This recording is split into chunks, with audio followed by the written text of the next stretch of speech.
আসসালামু আলাইকুম। F kitchen and ব্লকে আপনাদের স্বাগতম।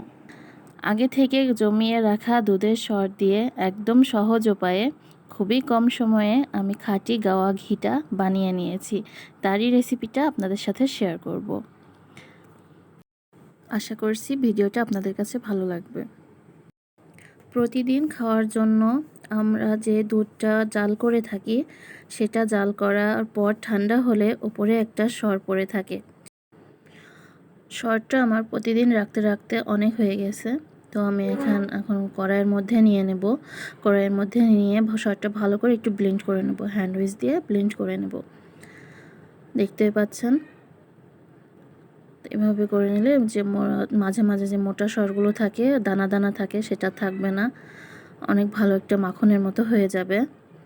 চুলায় দেওয়ার পরেই দেখতেই পাচ্ছেন যে ক্রিম হয়ে গেছে। তো এই পর্যায়ে একটু নেড়ে নেড়ে দিতে হবে, নাহলে উতলায় পড়ে যাবে।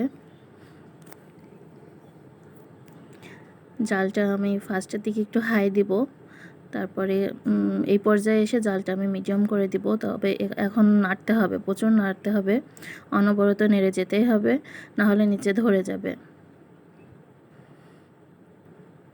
দেখতেই পাচ্ছেন আমার ঘি ছেড়ে দিচ্ছে।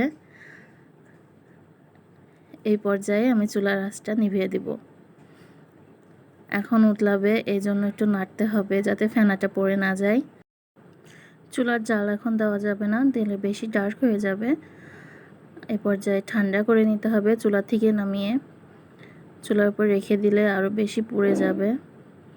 দেখতেই পাচ্ছেন কত সুন্দর একটা কালার আসছে। এখন আমি ছেঁকে নেব। আমার রেসিপিটা ভালো লাগলে অবশ্যই লাইক শেয়ার করবেন, আমার জন্য বেশি বেশি করে দোয়া করবেন, আমি যাতে আরও ভালো ভালো ভিডিও আপনাদের সাথে শেয়ার করতে পারি। এই হলো আমার ঘিয়ের ফাইনাল লুক। এখন তো গরমের সময়, এজন্য বেশি একটা জমবে না। আজকে পর্যন্তই, সবাই ভালো থাকবেন। আল্লাহ হাফেজ।